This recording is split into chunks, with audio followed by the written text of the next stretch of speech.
Hola, buenas tardes. Estamos en Radio Ciudad, en el programa ¿Por qué? Y soy Graciela Fernández Meijide.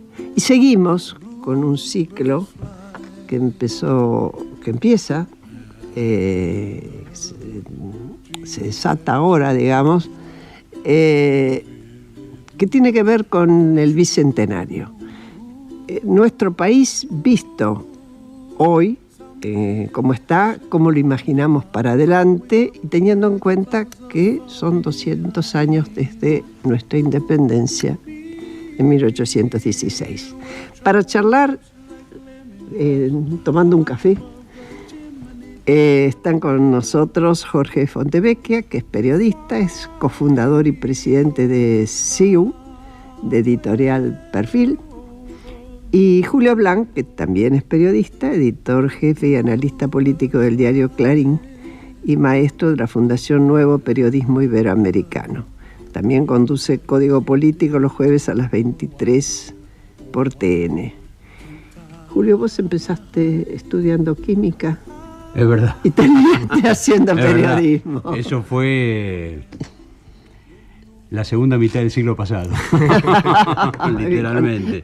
Cuando hablamos del siglo pasado. Yo tengo una particularidad. Hay veces que tengo que ingresar mi documento de identidad, que es 2.700.000, Y yo me empacaba a poner 2 millones y no me ingresaba, hasta que pensé, no existe ya la posibilidad de que alguien de 85 años utilice estos medios. Agregué un 0 y entraba. Claro, Eso me da, por si las canas y mis achaques no me lo mostraran, me da la pauta de los años que tengo. Empecé estudiando química, es verdad, Graciela, hace unos cuantos años, claro. Estudié química, trabajé de químico. Y un día dije cambio y me puse a estudiar periodismo y mientras trabajaba de químico, muy joven, 20 años, 21 años. Y nada, me hice periodista. Son fórmulas mucho más complejas que la química orgánica y inorgánica, que me volvían loco. En una época, al lado de esto, un paseo. ¿Y vos, Jorge, cómo ingresaste? Yo pienso que había un viejo maestro que decía que para ser un buen periodista debía ser más que periodista, ¿no? Y en muchas universidades del mundo te hacen que estudies periodismo como posgrado de otra carrera. A mí me parece que es útil haber tenido una experiencia en ciencias exactas, ¿no? Porque el otro hemisferio cerebral y se conectan y te permite hacer análisis más complejos, más amplios. Yo creo que una de las características del siglo XXI es la complejidad. Sí, ¿no? Entonces, que vos lo ves incluso vos no te recibís nunca de nada, o sea, tenés que seguir estudiando toda la vida.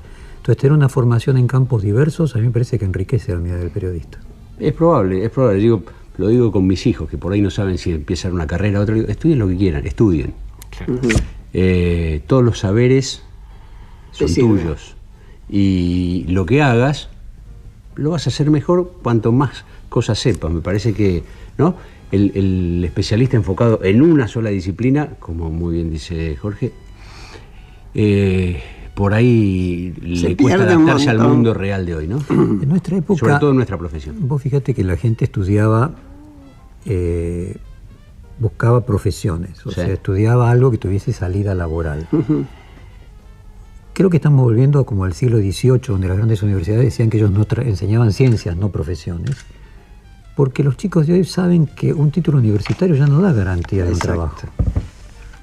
Salvo materias muy específicas que requieren registro, como la medicina. En general, como una de las características de la posmodernidad es la velocidad del cambio, en 15 años todos los conocimientos adquiridos quedan absolutamente obsoletos, las profesiones cambian, a veces cambian en 10 años las profesiones. Entonces, dígamelo a mí. Casi que el estudio liberal de artes y de distintos conocimientos es la única manera de darle sustento y fundamento a alguien para que luego se especialice en distintas cosas a lo largo de la vida, ¿no? El periodismo es una profesión especialmente genérica, ¿no? Se dice que es alguien que fracasó primero en muchas otras cosas y después llega a periodista. Se dice que es algo que el periodista escribe el 90% del tiempo de lo que no sabe y del 10% que sabe le pagan para que no escriba.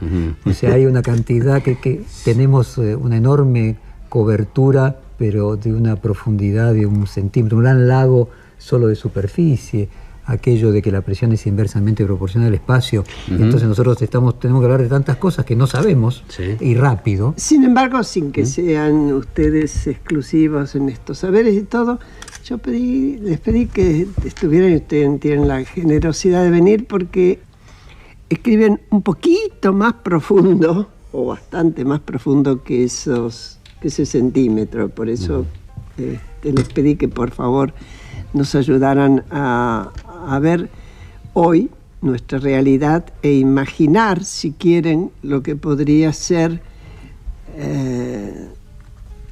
un relato a futuro, como vos decís en algún artículo tuyo, Jorge, ¿no? Un relato legítimo que tiene que ver una narración, claro, con la narración que da esperanza, ¿no es cierto? Bueno, empieza el que quiere.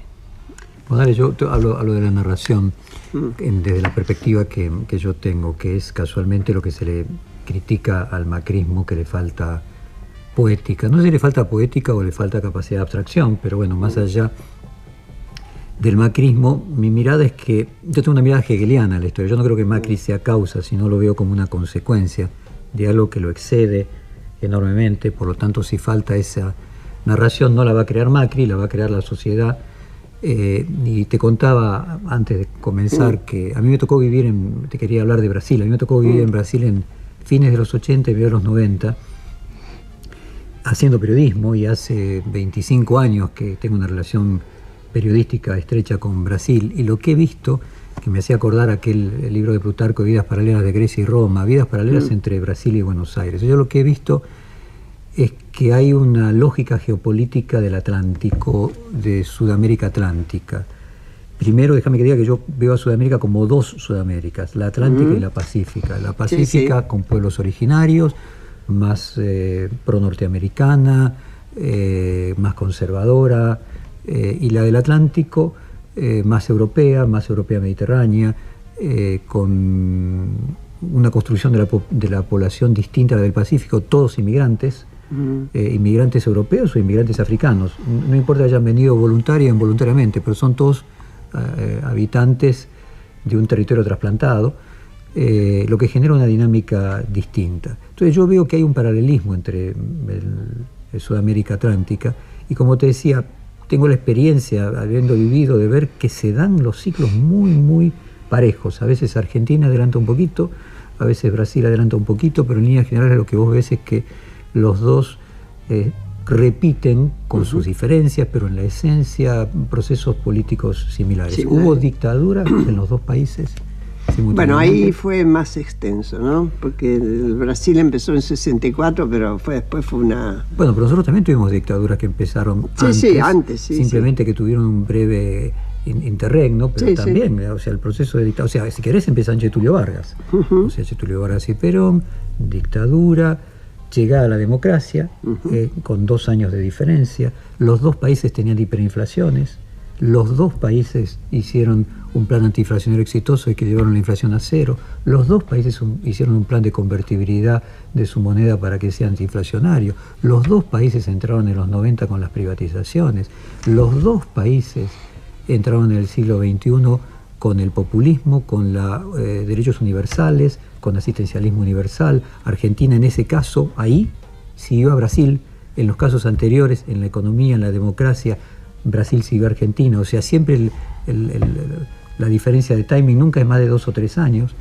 Y es el resultado de situaciones macro. O sea, por ejemplo, se pudo hacer planes asistenciales universales porque existió un aumento del precio de las materias primas que le permitió a estos 2 países tener recursos para realizar eso. Y la crisis en la que entra el populismo es el resultado de que esa situación macro se le modifica también a los 2 países. Entonces, lo que yo veo hoy con Macri y con la salida de Dilma, me parece que la pregunta es, ¿estamos frente al fin de los 70? En España hubo que esperar que toda una generación que participó de la Guerra Civil Española se jubilase para que el tema de la Guerra Civil dejase de ser una grieta. Es probable que estemos cerca, en la Argentina y en Brasil, de llegar al punto donde la generación que participó de los 70 ya no esté en el poder y en muchos casos ya no esté activa. Entonces estemos enfrentando realmente la entrada del siglo XXI. Es decir, el leitmotiv de estos programas con el Bicentenario, me parece que una de las cosas que el Bicentenario y nuestra independencia marcó es el comienzo de un siglo, el comienzo del siglo XIX, cuando se cumplieron 100 años el comienzo del siglo XX y ahora el comienzo del siglo XXI. Estamos comenzando el siglo XXI, es decir, Macri es la consecuencia de que se acabó la discusión sobre los 70, Dilma es la última torturada, murió, por ejemplo, recién quien torturó a Dilma, acá se mueren los ex dictadores y torturadores. Estaremos en un punto en el que las categorías políticas se van a redefinir por una cuestión epocal, tanto en Argentina como en Brasil. Ese me parece que es el Yo modo. agregaría un dato más a esa pregunta que voy a trasladar a las que vos haces a Julio, con un dato. Yo tengo la impresión, pero es absolutamente personal, que el fin, que será más tiempo, menos tiempo, del bloqueo a Cuba, es decir, la visita de Obama a Cuba, para aquellos que hemos vivido intensamente en los 60, los 70, aquellos que en algún momento nos enamoramos de los barbudos y todo demás, ahí se aclavó el siglo XX y empezó el siglo XXI. ¿Qué pensás vos? Sí, primero me parece de enorme valor la reflexión de Jorge sobre los paralelos entre Argentina y Brasil y esto de Cuba. Como todo coincide más o menos en el tiempo. Yo creo que hay algo en la Argentina que incluye, pero excede también esta idea de los 70 y de la discusión centrada en la política, como la entendemos, esta cosa, la política de los que hacen política. Me parece que nosotros tenemos por ahí ahora, por estos factores que bien decía Jorge, y por factores que son propios a cómo se ha desarrollado la vida social, económica, política, cultural en la Argentina, tenemos la oportunidad de hacer o de encaminarnos, no en este año ni en estos 4 años, encaminarnos a algo que en 200 años hemos hecho muy poco, que es cumplir la ley. Y el cumplir la ley no solamente me parece una responsabilidad formal y real de las autoridades. Cumplir la ley tiene que ser una demanda social y una práctica social, y no tenemos eso. Y yo creo que no cumplir la ley y ser absolutamente tolerantes al incumplimiento de la ley nos ha hecho una sociedad que cíclicamente se asombra de las cosas que le pasan, como si no tuviese nada que ver. Como le digo, yo tengo una gotera en mi casa, no la arreglo, digo, che, ¿qué gotera? Bueno, no importa, me voy de vacaciones y después Y un día la gotera hace que el techo se me venga abajo. Y yo, qué bárbaro cómo se me viene abajo el techo. ¿Por qué me pasó eso? ¿De quién será la culpa? Bueno, nosotros tenemos esa gotera y la hemos dejado. Y cuando digo nosotros, digo todos nosotros. Los que nos interesamos por la política, los que trabajamos alrededor de eso, con la política como objeto, los que militan, los que tienen un pensamiento y actividad política, y la mayoría de la gente que anda por la calle se gana la vida lo mejor que puede y no tiene estas preocupaciones. Pero en todos nosotros, me parece, en la sociedad, y en eso sí hay un problema de ejemplaridad o de mala ejemplaridad, que ha atravesado los años, es que la ley se cumple si no hay más remedio. Y si puedo, zafo. Y es buena si para no que lo cumplan los demás. Y si no cumplo la ley, sobre todo si tengo poder, y cuanto más poder tengo, más sucede, si no cumplo la ley, de algún modo me las arreglo para que no me pase nada. Y me parece que esa... A ver, yo digo, me parece que hoy tenemos la oportunidad por el abuso que ahora se está terminando de hacer evidente de los incumplimientos de la ley, que han sucedido en todos estos años y en particular en los últimos años. Me parece que tenemos la oportunidad de permitirnos dejar de hacernos los distraídos.